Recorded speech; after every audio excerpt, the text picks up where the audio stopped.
नमस्कार, मैं हूं पंकज झा और आप मेरे साथ देख रहे हैं पार्टी पॉलिटिक्स।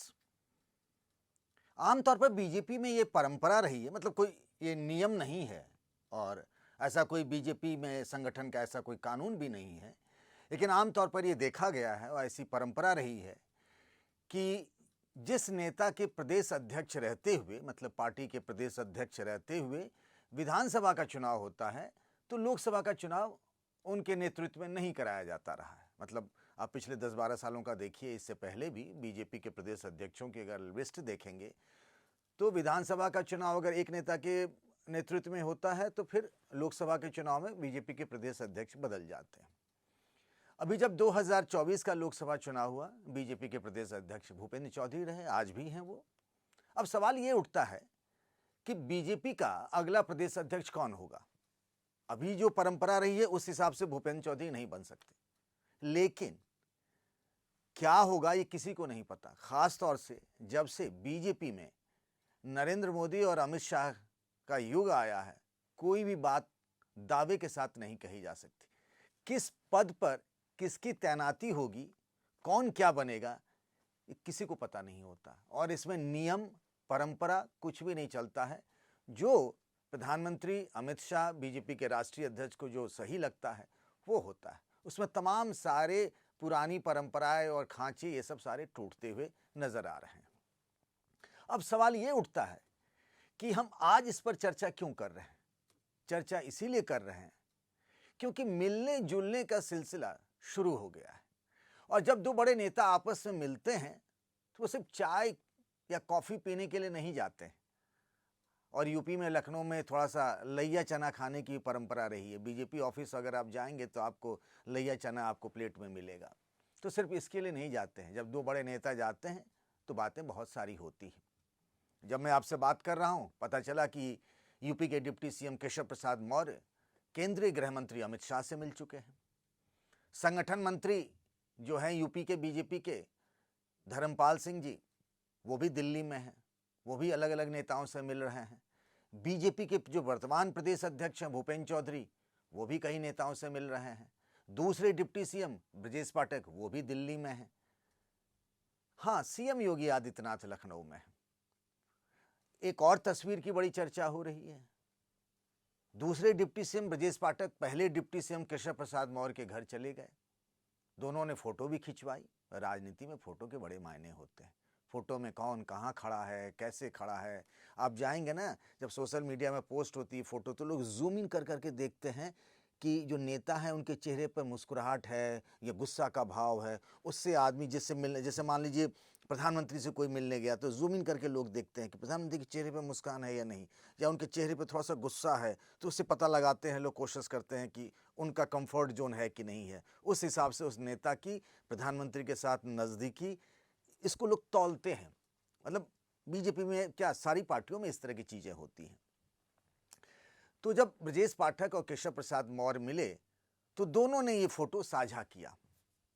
अब दोनों मिले, मुलाकात हुई तो क्या बात हुई, लोग पूछ रहे हैं। भाई, बीजेपी के प्रदेश अध्यक्ष को लेकर कोई पेशबंदी तो नहीं हो रही है। इससे पहले अचानक एक दिन डिप्टी सीएम ब्रजेश पाठक और बीजेपी के प्रदेश अध्यक्ष भूपेंद्र चौधरी पहुंच गए थे स्वतंत्र देव सिंह के घर पर। ये सब लोग मिले थे एक जगह पर, संदीप सिंह जो मंत्री हैं, और फिर वहां से अचानक पहुंच गए। जब पहुंचे तो वहाँ स्वतंत्र देव सिंह थे ही नहीं, वो मुख्यमंत्री के साथ थे। जब उनको पता लगा तो दौड़ते दौड़ते वो पहुंचे अपने घर और फिर वहाँ पर बैठ बातचीत हुई। तो वहाँ पर डिप्टी सीएम ब्रजेश पाठक और भूपेंद्र चौधरी थे। अब इससे पहले बीजेपी के राष्ट्रीय महामंत्री हैं, महाराष्ट्र के हैं, विनोद तावड़े हैं। संगठन का उनका अनुभव है, बहुत सारी जिम्मेदारी इन दिनों संभाल रहे हैं। वो आए थे लखनऊ। डिप्टी सीएम केशव प्रसाद मौर्य से भी उनकी मुलाकात हुई, मुख्यमंत्री योगी आदित्यनाथ जी से भी मुलाकात हुई, संगठन मंत्री धर्मपाल जी से भी, प्रदेश अध्यक्ष भूपेंद्र चौधरी से भी उनकी मुलाकात हुई। सबसे वो मिले और सबसे रायशुमारी की कि यूपी में बीजेपी का प्रदेश अध्यक्ष किसे बनाया जाए। किसी ने 2 नाम दिए, किसी ने 3 नाम दिए। फिर वो बीजेपी के जो प्रदेश महामंत्री हैं, जिसमें संजय राय, अनूप गुप्ता और भी बहुत सारे 7 नाम हैं, इनसे सबसे मुलाकात की थी उन्होंने। और उन सबसे भी पूछा कि भैया आप लोग क्या चाहते हैं। मुझे ये भी बताया गया कि इनमें से कुछ नेताओं ने अपना नाम भी दे दिया कि भाई हम भी बनना चाहते हैं। अच्छा, इसमें बुराई क्या है भाई? हर आदमी की इच्छा होती कि हम भी बने। तो जब विनोद तावड़े मिले इन नेताओं से तो कहा कि भाई दो दो नाम दीजिए कि कौन बन सकता है। तो अपना नाम भी उनमें से लोगों ने दिया कि भाई हम भी तो प्रदेश अध्यक्ष बन सकते हैं। भाई जो महामंत्री है वो प्रदेश अध्यक्ष तो बनना ही चाहेगा, हर आदमी ऊपर उठना चाहता है। बहुत सारे नाम चर्चा में चल रहे हैं। अब इम्पॉर्टेंट इसीलिए हो जाता है बीजेपी, यूपी बीजेपी का प्रदेश अध्यक्ष कि अब से ठीक 2 साल बाद यानी साल 2027 में यूपी में विधानसभा के चुनाव होने हैं। तो उस लिहाज से जो प्रदेश अध्यक्ष होगा उन्हीं के नेतृत्व में विधानसभा चुनाव होगा। मतलब संगठन के तौर पर देखें, मुख्यमंत्री का चेहरा अभी योगी आदित्यनाथ जी हैं, तो एक तो नेतृत्व उनका है, लेकिन संगठन और सरकार का समन्वय रहेगा तो प्रदेश अध्यक्ष कौन रहेगा, तो इसीलिए बड़ा महत्वपूर्ण हो जाता है कि कौन प्रदेश अध्यक्ष रहेगा। अब यूपी में क्या है, सामाजिक समीकरण का बड़ा हिसाब किताब रखा जाता है। आप देखिए कि जब पहली बार विधानसभा चुनाव में बीजेपी की सरकार बनी थी तो केशव प्रसाद मौर्य थे उस वक्त प्रदेश अध्यक्ष, योगी जी सीएम बने। उसके बाद बहुत सारे लोग प्रदेश अध्यक्ष होते रहे, महेंद्र नाथ पांडे होते हुए, स्वतंत्र देव सिंह हुए। अभी आपको उससे पहले जब लोकसभा चुनाव हुआ था 2014 का, तो मुझे याद है लक्ष्मीकांत वाजपेयी थे और अभी भूपेंद्र चौधरी हैं। अब हो रहा है कि किसको बनाया जाए। अब सवाल ये उठता है कि क्या ब्राह्मण होगा? ठाकुर की बात नहीं चल रही, चूंकि खुद योगी आदित्यनाथ जी मुख्यमंत्री हैं। तो एक सामाजिक समीकरण बिठाने के लिए एक चर्चा ये है कि किसी ब्राह्मण को बनाया जाए बीजेपी का प्रदेश अध्यक्ष, क्योंकि अब एक डिप्टी सीएम ऑलरेडी ब्राह्मण है, एक deputy CM Keshav Prasad OBC हैं, कैसे क्या तालमेल बिठाया जाए। अब ब्राह्मण की बात चली है तो बहुत सारे नाम उसमें चल रहे हैं। जो पहले डिप्टी सीएम थे दिनेश शर्मा जी, उनका नाम भी चल रहा है। गोविंद नारायण शुक्ल संगठन में हैं, उनका नाम चल रहा है। हरीश द्विवेदी जो बस्ती से सांसद थे, अभी आसाम के प्रभारी हैं, कुछ लोग कह रहे हैं कि उनका मतलब वो भी रेस में हैं। सब लोग अपने अपने हिसाब से बातचीत भी कर रहे हैं और स्वभावतः सब नेताओं से मिलते हैं, अपनी दावेदारी पेश करते हैं, ये तो होता ही है सब जगह। फिर ये हो रहा है कि ब्राह्मण नहीं भैया, ऐसा है कि किसी ओबीसी को बनाया जाए, चूँकि पीडीए अखिलेश यादव लेकर आगे बढ़ रहे हैं। लोकसभा चुनाव में पार्टी को बड़ा भारी नुकसान हुआ, तो पिछड़ों को अपने साथ बनाए रखने के लिए अब पिछड़े में किसको बनाया जाए? मौर्य को बनाया जाए, शाक्य को बनाया जाए, कुशवाहा बनाया जाए, पटेल बनाया जाए। इसमें से कई समाज के लोगों ने, लोध को बनाया जाए। इन लोगों ने लोकसभा चुनाव में बीजेपी का कुछ हद तक साथ छोड़ा, उसका नुकसान भी हुआ। तरह तरह के नाम चर्चा में हैं। स्वतंत्र देव सिंह को भी माना जा रहा है। अब देखिए एक चीज़ और भी है कि किसको बनाया जाए। वो व्यक्ति जो योगी जी की पसंद का हो या फिर जो योगी जी के सामने का हो, तो कई सारे नाम चल रहे हैं। डिप्टी सीएम केशव प्रसाद मौर्य के नाम की भी चर्चा हो रही है। स्वतंत्र देव सिंह जो मूलतः पटेल हैं, कुर्मी हैं, उनके नाम की भी चर्चा हो रही है। उनको मुख्यमंत्री का करीबी माना जाता है।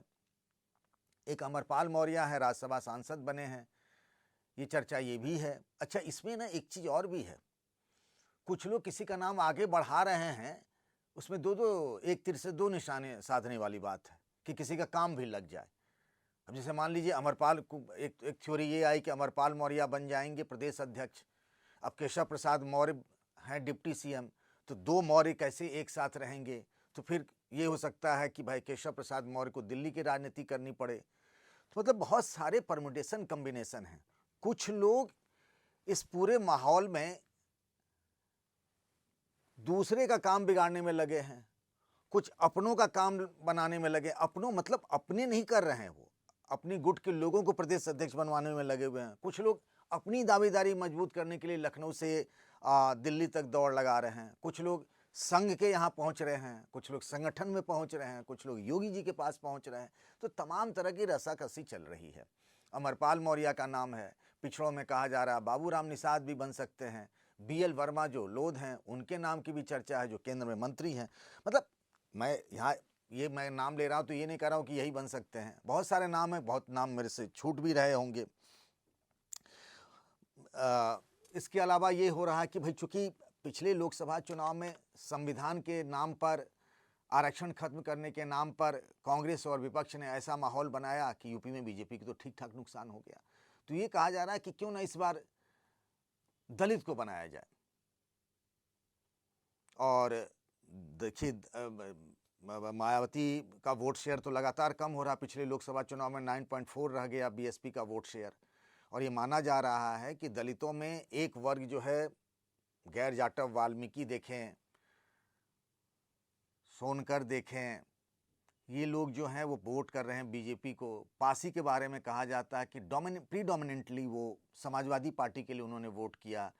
जाटव बहन जी के साथ बने हुए हैं, तो किसको बनाया जाए? असीम अरुण जो पहले आईपीएस थे, अभी मंत्री हैं, सुलझे हुए व्यक्ति हैं, तो कहा जा रहा है कि जाटव बिरादरी के, तो उनको बना दें क्या? विनोद सोनकर जो कौशाम्बी से आपको सांसद हुआ करते थे, एससी मोर्चा के अध्यक्ष भी थे बीजेपी के, राष्ट्रीय एससी मोर्चा के, तो चुनाव हार गए, तो क्या उनको ये जिम्मेदारी दे दी जाए? बहुत सारे लोगों के नाम हैं, मतलब तो मैं ऐसे ही बता रहा हूँ। ये भी कहा जा रहा है कि भाई कुछ ऐसा भी है कि जिसको बनाया जाएगा तो क्या फिर ये जो डिप्टी सीएम एक ब्रजेश पाठक, केशव प्रसाद मौर्य हैं, इसमें भी कोई बदलाव होगा? कौन बीजेपी का प्रदेश अध्यक्ष नया होगा? अभी तो ये भी, इस बात की भी जानकारी नहीं है कि आखिर वो ब्राह्मण होगा या फिर ओबीसी होगा या ईबीसी होगा, मतलब अत्यंत पिछड़ा होगा। छोटी छोटी जो जातियां हैं उसमें निषाद और इन सब टाइप के, राजभर, प्रजापति, या फिर एससी बिरादरी के लोग होंगे। अगर ये पहले तय होना है कि किस सामाजिक समीकरण का होगा, फिर ये भी देखना है कौन किसकी पसंद का होगा। मतलब यूपी में तो वैसे भी आप देख रहे हैं कि अब कहा तो ये जाता है कि भाई घर में पति पत्नी भी होते हैं तो उनमें भी रार हो जाती है, लेकिन बीजेपी में जो, यूपी बीजेपी में जो है, उसमें तो ये बात सबके सामने है कि कभी कोई कहता है बाएं चलो तो कोई कहता है दाएं चलो। सबका समन्वय बना के रखना भी, और विपक्ष इसको एक बड़ा मुद्दा बनाता रहा। अखिलेश यादव बार बार ये बोलते रहे, एक लखनऊ के अंदर की लड़ाई, लखनऊ से दिल्ली, मतलब अखिलेश यादव ऐसा कहते हैं कि दिल्ली और लखनऊ में ये हो गया, कई बार ऐसी बातें वो कहते रहे हैं। तो कुल मिलाकर हालत ये है कि चर्चा हम आज इसीलिए किए कि बड़ा एक्टिविटी अचानक से तेज हो गया है। कुंभ, महाकुंभ को लेकर के ये सब चल रहा था, उसके बीच में अचानक से सब दिल्ली जाने लगे, एक दूसरे से मिलने लगे, तो ये चर्चाएं तेज हो गई कि यूपी बीजेपी का अगला प्रदेश अध्यक्ष कौन होगा। और इसीलिए हम इस पर चर्चा कर रहे हैं कि भाई उस, मतलब अगली बार जब विधानसभा चुनाव की जिम्मेदारी उन पर भी होगी, बीजेपी के प्रदेश अध्यक्ष पर क्या सामाजिक समीकरण बैठता है उस पर भी नज़र होगी। आपके मन में आइडिया है कि कौन हो सकता है? मतलब ये जानकारी तो भाई कोई नहीं कह सकता कि कब कौन कहाँ क्या बनेगा। एक वक्त जब एमएल खट्टर को हरियाणा का मुख्यमंत्री बनाया गया था तो ये कहा जाने लगा था, मतलब ये एक मुहावरा ही हो गया, कहावत ही हो गया कि कोई भी खट्टर हो सकता है, मतलब कहीं भी कोई भी मुख्यमंत्री बन सकता है, कोई भी प्रदेश अध्यक्ष बन सकता है। अब ये दिल्ली को तय करना है। अब सवाल ये उठता है कि आपको क्या लगता है किस बिरादरी का, किस नेता को बनाना यूपी बीजेपी के प्रदेश अध्यक्ष के तौर पर सही होगा? आपके मन में क्या कोई ऐसा नाम है और इसके पीछे क्या तर्क है? आपकी राय का इंतज़ार रहेगा। तब तक अपना ख्याल रखिएगा। नमस्कार।